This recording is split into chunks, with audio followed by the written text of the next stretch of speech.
Karena itulah ketika saya meninggal, saya terlahir kembali sebagai Jikininki. Sekarang saya dipaksa untuk makan mayat orang mati. Tolong selamatkan jiwa saya dan lepaskan saya dari siksaan ini.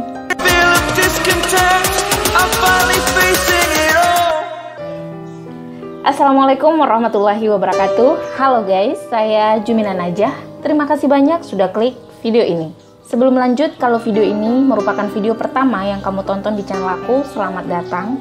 Tiap minggu aku upload video tentang konspirasi, misteri, dan berbagai peristiwa kriminal. Kalau kamu suka dengan topik-topiknya, please banget bantu aku dengan cara subscribe dan nyalain notifikasinya supaya kamu jadi orang pertama yang tahu video aku diupload. Nah, sore hari ini kita bakal membahas salah satu urban legend di Jepang yang tidak kalah mengerikan dari video-video sebelumnya. Yakni kita bakal membahas hantu pemakan mayat manusia yang biasa lebih akrab disebut sebagai Jikininki.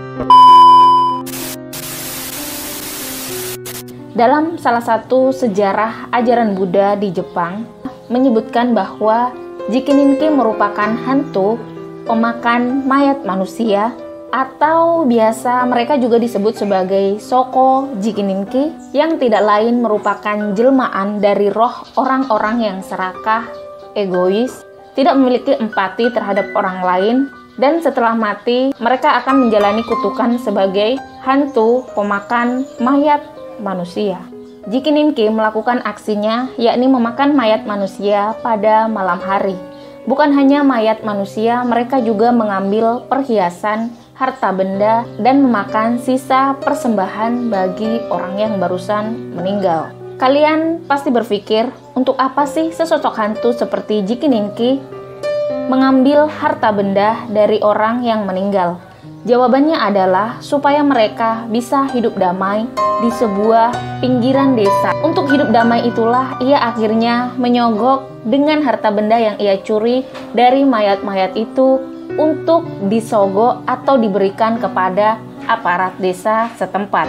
Tentunya dengan catatan agar si Jikininki tidak mengalami pengusiran atau gangguan dari warga desa.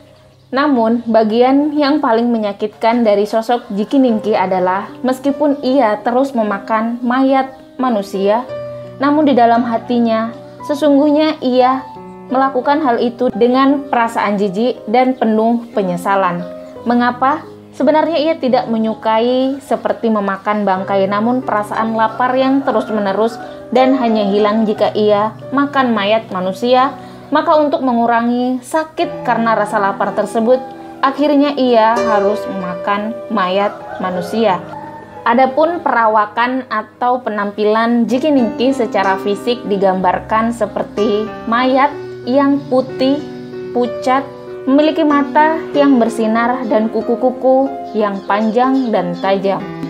Namun ia memiliki beberapa kelebihan, diantaranya ia bisa menjelma menjadi manusia biasa untuk menjalani kehidupan normal di siang hari dan berbaur dengan masyarakat.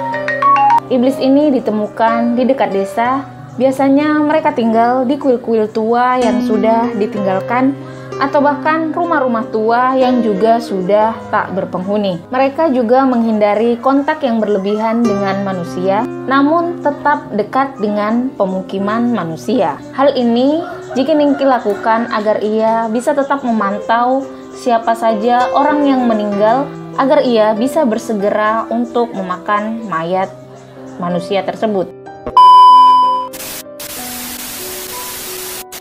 Lalu bagaimana sih cerita asal-usul Jikininki? Kenapa dia bisa hadir? Kenapa dia bisa hidup di tengah-tengah manusia? Atau bagaimana dia bisa menjadi sebuah urban legend? Nah, sebenarnya banyak versi yang beredar terkait asal-usul Jikininki ini hadir di tengah-tengah masyarakat Jepang. Belum ada versi yang lebih kuat di antara versi yang lain. Namun ada versi yang paling populer diantaranya adalah pertama, sosok Jikininki merupakan sosok pemuka agama pada saat ia masih hidup. Namun karena ia terjerumus dalam praktik korupsi yang luar biasa, hingga suatu saat ia meninggal dan arwahnya tidak bisa memasuki alam sesudah kematian. Dan ia pun kemudian dipaksa untuk mengembara dengan rasa lapar yang tak berkesudahan. Kedua, semasa hidup Jikininki merupakan sosok yang digambarkan sebagai seorang kanibalisme di mana ia hidup dengan memakan daging manusia. Kemudian setelah bangkit, ia masih haus dengan daging manusia. Oleh karena itu, ia bangkit menjadi hantu dan masih menjadi hantu pemakan mayat manusia. Yang ketiga, ia merupakan manusia biasa yang sedang terkena kutukan ilmu hitam. Legenda Jikininki memang mencatat kalau sebenarnya ia tidak suka dengan daging manusia. Bahkan, ia sangat menyesal karena melakukan perbuatan tersebut. Namun, karena dorongan kutukan ilmu hitam, mau tidak mau, ia harus memakan daging mayat manusia untuk tetap bertahan hidup. Selain bisa menjelma menjadi manusia biasa, layaknya masyarakat Jepang, Jikininki juga mampu melumpuhkan siapa saja yang melihatnya. Jikininki melumpuhkan manusia dengan cara menatap matanya. Ketika ada manusia yang melihat sosok Jikininki yang sesungguhnya, maka Jikininki akan menatapnya dan sontak pada saat itu juga tubuh orang yang menatapnya akan merasa kaku, tidak bisa bergerak, bahkan untuk berkata pun ia tidak mampu. Beruntungnya, Jikininki merupakan hantu pemakan mayat daging manusia. So, siapapun yang melihatnya tidak mengalami kekurangan apapun, dia hanya mengalami shock luar biasa karena menyaksikan seorang hantu melahap daging mayat manusia. Pada kesempatan kali ini, dalam catatan sejarah urban legend Jikininki ini, ada beberapa kesaksian yang bisa kita simak sama-sama. Yang pertama, ada cerita dari seorang biksu bernama Muso Soseki. Jadi, Muso Soseki waktu itu sedang melakukan perjalanan jauh, namun di tengah perjalanan ia tersesat. Saat hari mulai gelap, dia menemukan satu pertapaan tua. Di pertapaan tua itulah Soseki Muso bertemu dengan salah satu biksu. Lalu biksu tersebut menunjukkan jalan bahwa tidak jauh dari pertapaan tua tersebut ada sebuah desa. Akhirnya Muso Soseki pun melanjutkan perjalanannya berdasarkan arahan biksu di pertapaan tua itu, dan benar saja sebelum malam terlalu larut, Muso Soseki sudah menemukan perkampungan. Nah, di kampung tersebut akhirnya Muso Soseki disambut oleh anak kepala desa. Sayangnya di desa itu ternyata kepala desa sedang meninggal. Uniknya di desa itu, jika ada salah satu warga yang meninggal, maka seluruh warga yang masih hidup harus meninggalkan desa itu dan meninggalkan jenazahnya sendirian. Hal ini dilakukan warga desa tersebut untuk menghindari kutukan. Namun pada saat itu, karena Muso Soseki merupakan warga desa lain, dia baru saja tiba di desa itu. Lagi pula Muso Soseki dianggap sebagai orang yang kelelahan karena perjalanan jauh dan ia bukan warga setempat. Maka penduduk desa sepakat bahwa Muso Soseki tidak perlu meninggalkan desa tersebut. Meskipun ia harus bermalam sendirian di desa itu pada malam itu. Malam itu karena hanya ada jenazah dan Muso Soseki, akhirnya Muso Soseki yang merupakan seorang biksu ini berinisiatif untuk mendoakan sang jenazah. Namun tiba-tiba pada saat ia membacakan doa, ia merasakan ada kehadiran makhluk lain di dekatnya. Sosoknya gelap, namun bentuknya menyerupai seperti manusia. Semakin lama semakin dekat dengan jenazah kepala desa.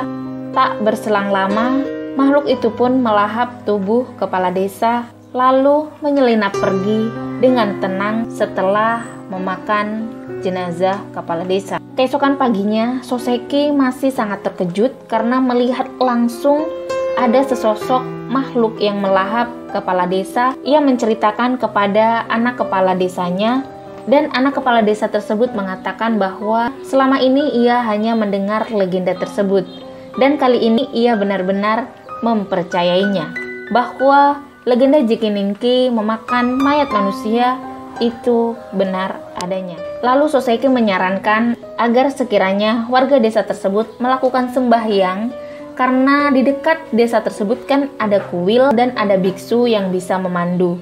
Ia menyarankan agar penduduk desa ke kuil tersebut untuk melakukan doa dan sembahyang. Setelah mendengar cerita dari Soseki, putra kepala desa itu tambah bingung. Mengapa? Karena selama beberapa generasi tidak ada biksu, tidak ada pertapaan tua di desa tersebut. Mendengar pemaparan dan pengakuan dari putra kepala desa tersebut, kemudian Soseki makin penasaran bahwa ia benar-benar menemukan biksu dan kuil pertapaan tua di pinggir desa. Soseki pun menelusuri perjalanannya.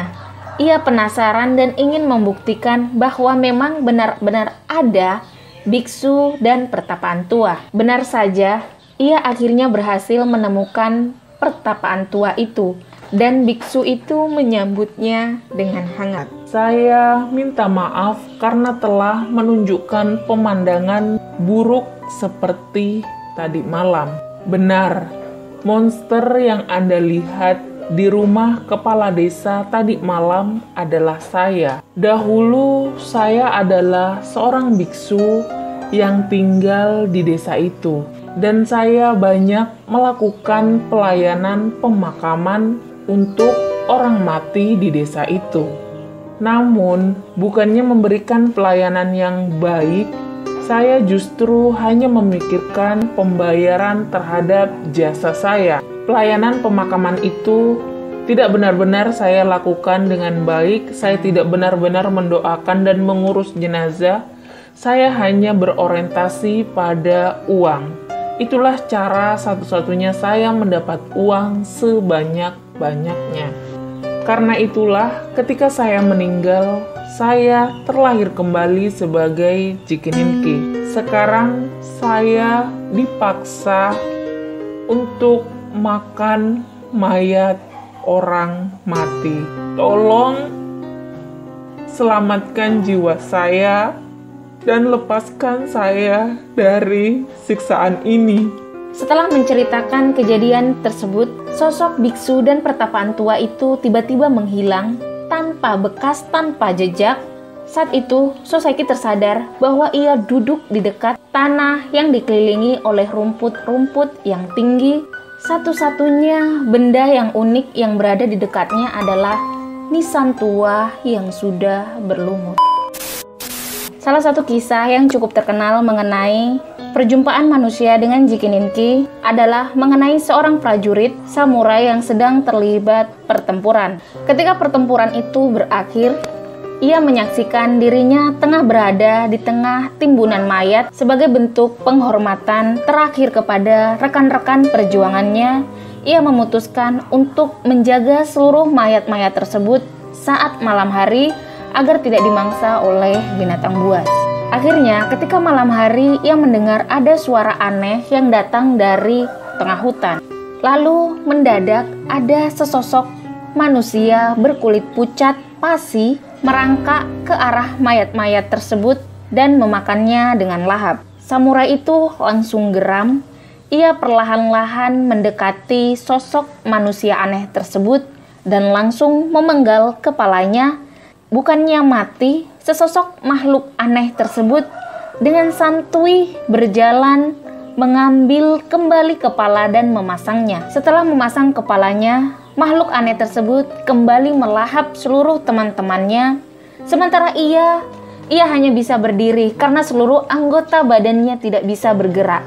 Bahkan untuk bicara pun ia tidak mampu. Setelah usai melahap seluruh teman-temannya, makhluk aneh tersebut kemudian pergi masuk ke arah hutan hingga tak terlihat. Tak selang lama setelah makhluk itu pergi dan tak terlihat, badan sang samurai itu kembali bisa digerakkan. Nah guys, itu tadi salah satu urban legend yang paling mengerikan di Jepang. Apakah kalian percaya bahwa kisah ini benar-benar ada? Apakah kamu percaya bahwa perbuatan buruk akan mendapat balasan? Apakah kalian percaya bahwa ada orang melakukan kejahatan berdasarkan kutukan? Apakah kamu percaya bahwa kutukan itu benar-benar ada? Apa pendapat kalian? Please banget komen di bawah. Terakhir, kalau kamu suka dengan videonya, please banget klik like-nya, share video ini ke teman-teman kalian. Karena menurut aku, dari setiap urban legend itu ada pesan atau hikmahnya masing-masing. Terlepas dari cerita itu pernah ada, benar atau tidak, kita selalu bisa ambil pelajarannya. Misalkan kisah Jikininki ini, kita bisa mengambil satu pelajaran bahwa korupsi itu tidak baik. Dia akan mendapatkan balasan jika tidak di dunia, maka akan dibalas setelah ia meninggal. Jangan lupa juga subscribe dan nyalain notifikasinya supaya kamu tahu kalau aku upload video baru. Kita bisa lebih akrab dengan berteman di sosial media, di Instagram atau di Facebook di Juminan aja. Thank you, see you and goodbye.